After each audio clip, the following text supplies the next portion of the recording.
Windback Farm in New York is home to 6 stallions, including 3 young millionaires. Bolt the Door set a world record of 147-4, winning the Adios on a 5/8 mile track. His first crop is now 2. New to New York in 2019 is Boston Red Rocks. He was the 2015 U.S. 2-year-old colt Pacer of the Year. He won the Breeders' Crown and Governor's Cup.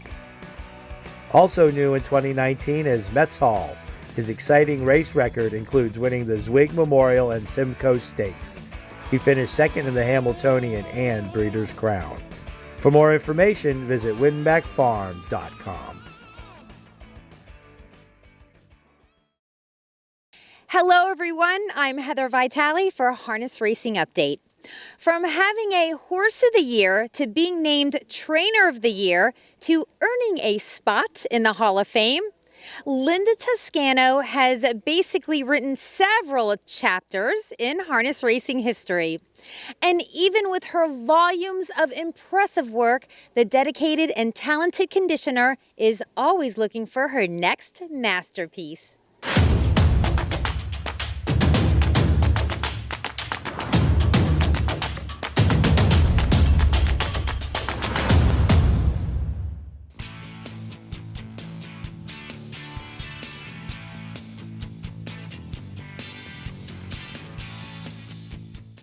We're not going to go through a whole list of your accomplishments, Linda, because we ain't got all day, you know. Plus that, I hope most of you have a Google. So we're going to talk about our feels a little bit.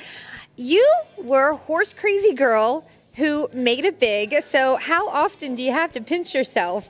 Yeah, you don't expect it. I mean, I kind of just was trying to figure out a way to make a living doing something that I liked. And it kind of one thing led to another, and this is where I wound up. And I do love it. So it turned out really well.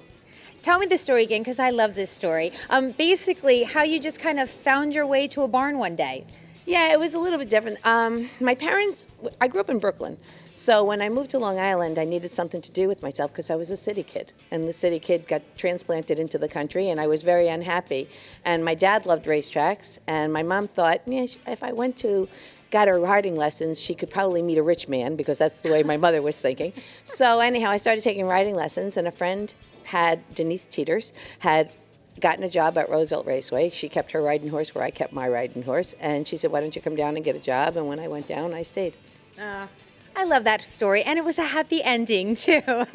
Now, we're going to talk about the babies, but first, we're going to talk about a possible Hambletonian contender, because Linda did win 2012 Hambletonian with market share. Now, who is this 3-year-old trotter that we need to keep our eye on? Yeah, he's been a really pleasant surprise. The colt's name is Guaranteed. He's a 3-year-old Muscle Hill colt that was unraced last year, and I got him this January to train, and he really has not put a foot out of place. He's been a pleasure to train down so far, and you really don't know until you get closer. And I worked him here in 2 minutes before I qualified him, and I loved him, and took him up and qualified him last week for the first time, and he won his first qualifier in 56 and change, and with a quarter in 27 at the end, and he looks like he might be the real deal. Oh, good. Can't wait to see him as we get, closer, as he gets to the races and watch him. Oh, my goodness. Wow, what a thrill that would be. Oh, my gosh. Like, you still probably look back at the Hambletonian and rewatch that race and say, wait, what? I did that? Yeah, you do. You don't expect it. The year before, all the pressure was on me with Chapter 7, and I expected him to go out there and do well. And he was fourth, and he was a credible fourth, but he had all kinds of issues. The next year, here comes market share, and never expected it. And he was just the little engine that could, and he just managed to get the job done for us. Yeah, and he's been so spectacular his whole career. Now, the 2-year-olds, we're going to start with trotters. We're going to start with the lady trotters, the fillies. Dip Me Hanover, tell me about that. She's a Donato Hanover. Yeah, Dip Me's fun. Paula Wellwood, myself, and Marty Sternberg own her. And Paula trained her mom Dancing for Money. So we both looked at her. We both liked her at the sale. And we said, you know what? Do you want to buy her? No. Why don't we buy her together? And Marty said, that's not happening. You two buy in one and I'm not getting in. So Marty Sternberg said, I'll take the third. So that's how she came around. And she really has done nothing wrong. She's been a pleasure. She's very athletic. She likes her work. And fortunately, so far, you have to worry about the Donatos. They have a tendency to get a little hot. And so far, knock on wood, she's been a pleasure. Okay. How about Senorita Rita? You know a little bit about her sire, don't you? Yeah, a little bit.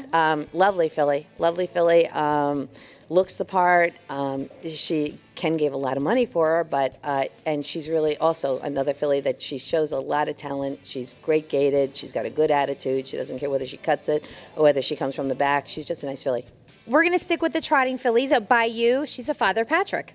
Yeah, she's a nice filly. She's a homebred of Adam Bowden's Diamond Creek Farm, and she's also a lovely filly. She's been good gaited, loves her work. That's my 3 fillies that we train together all the time, and honestly, at this point, I can't separate them.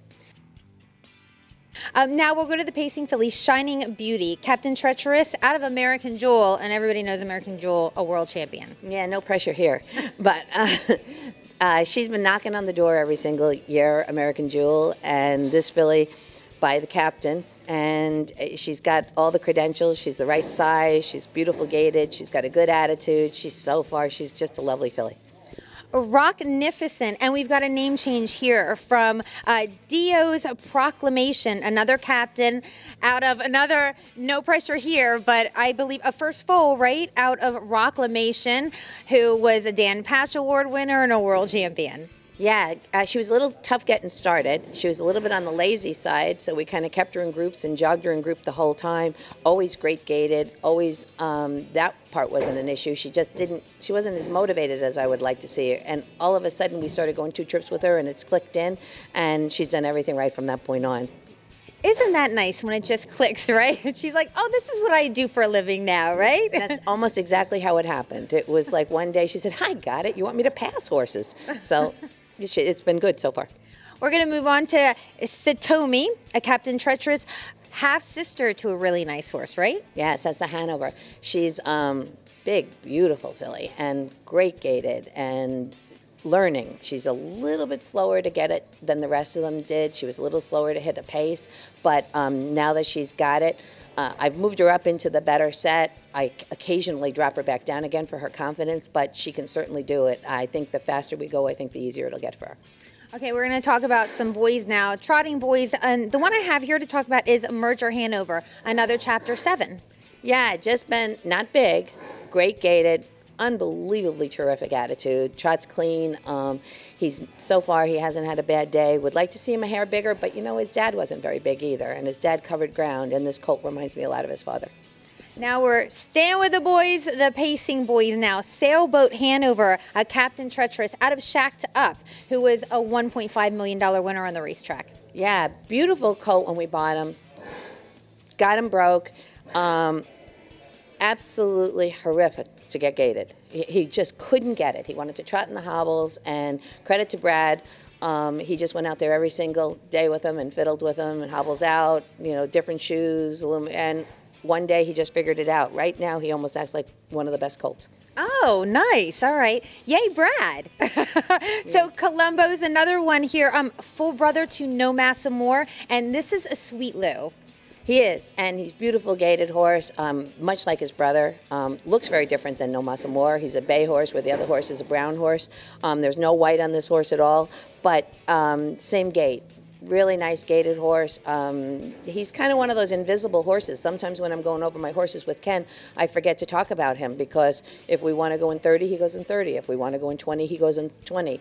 I kind of like those kind because the kind that you aren't there and just do what you ask them to do, 90% of the time turn out okay. Very cool. Now, Boogie Woogie J, this is also a name change from Rodeo Blue Chip. So tell me about the name first. We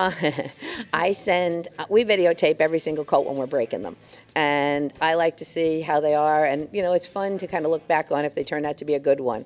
So because he was completely out of his mind when we broke him, I sent the video to Ken. I said, this thing is crazy. He may be fun to hook. And he texted me back and he said, he's not crazy. He's just doing the boogie woogie. And that's how he wound up with his name. And he's out of a full sister to Heston Blue Chip. Sweet Lou colt. Looks a lot like his father. He's got the white stripe. He's got the one white eye. He's got everything exactly like his father. And another colt that was a little bit slow to get going. Not because he didn't have the talent, but mostly because he would see things on the ground. That seems to be behind him right now, and he has a lot of ability that he's finally starting to find right now. Cool. All right, now Breakout session. Heston Blue Chip. This is another horse Linda knows very much about. Heston Blue Chip. He was a Dan Patch Award winner, 3-year-old pacing colt of the year, and now he's a sire. Yeah, I think we're going to see really a lot from Heston coming up in the future because Eric Cherry just bought into him. He's bred a lot of good mares to him. I think he's going to really get a chance. And what he's done so far with the mares that he's gotten is amazing. I mean, Joe Holloway's filly last year was one of the best fillies in the country. And I think we're going to see a lot of good Hestons coming up. This colt is just a Winbrack homebred, and Joe and Joanne sent him to me to train, and he really hasn't put a foot out of place also. It's almost impossible. I keep saying the same thing over and over again, but at this point, when they're going in 20, they're all going to go in 20. I think they're probably all going to go in 2 minutes. It's a question of how they do it, and as long as their attitude stays good and their gait is good and they want to go forward, they all have a chance. But we find out what they really are when we put their noses behind the gate. That's right. All right, now we're not going to. Are we saving the best for last here? Are we allowed to say that about YJ? It's the best for last as far as the name is concerned because Wyatt is the name of my 17-year-old son. Wyatt's middle name happens to be James, after my stepdad, Jim King Jr., but he wasn't named after my kid. So fair enough. Who was he named after, Wyatt J? He's probably named after one of Ken's grandkids. That's usually the way it works. And he has been my favorite colt since the day we broke him. He's an American Ideal colt we gave a lot of money for also. And the best part about this colt is he is tri-state eligible. He is eligible to New York, Kentucky, and Massachusetts. So that's kind of fun because we have options with him. Now, you actually compete in a lot of different sire stakes programs, don't you? How do you decide how to do that? Where to go? Well, I don't think I decide. I think my owners and the industry decides. You know, I think right now we all jumped on the Pennsylvania bandwagon. Look, New York has been my home for God knows how long, and I love New York. You know, I said in the beginning that my background was half-mile tracks, and I could get them around a half-mile track, and it was a nice place to race. The money was great there, and now enter the captains, and Pennsylvania is very exciting. And also those racetracks, both Chester and Pocono and everything like that, those 5/8 mile tracks are kind to your horses. You can kind of teach them a little bit by taking them to the 5/8 mile track, and then hopefully they can evolve into a Grand Circuit horse. So we do New York and Pennsylvania. Plus, I'm centrally located, so I can do that kind of stuff. And then you can throw in Kentucky and Massachusetts only as a bonus. If it happens, it happens. How many babies do you have that you're training? 23. Okay. And then how many total in the barn? Because we didn't even touch on the 3-year-old. So how many total? We're kind of down a little bit. We're 49, I think we're at right now, and it'll probably be 40 by the time we get ready to get going.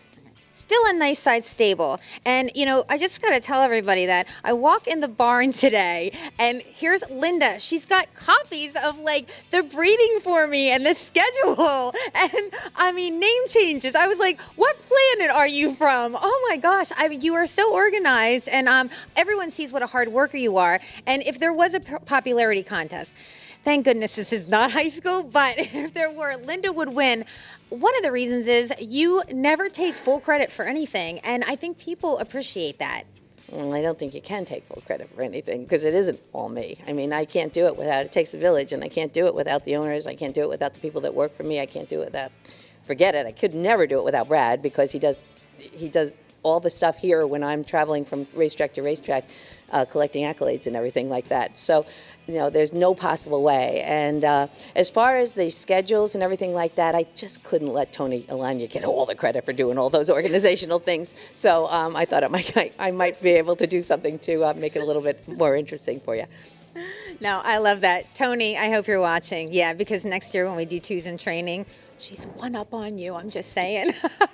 Thank you, Linda, so much for being on. This has been so much fun and so informative. Thank you. Anytime. I always love spending time with Linda. I'm so glad she had us at her stable at Magical Acres in New Jersey. Thank you for watching. I'm Heather Vitale for Harness Racing Update. Harness Racing Update is the sport's most comprehensive and trusted news source and the fastest growing publication in the game. HRU has you covered with award-winning features and commentary from some of the sport's best writers. Stellar photography, race news, results, entries, handicapping, and video replays. The industry's most comprehensive sales results and harness racing's best reader feedback section.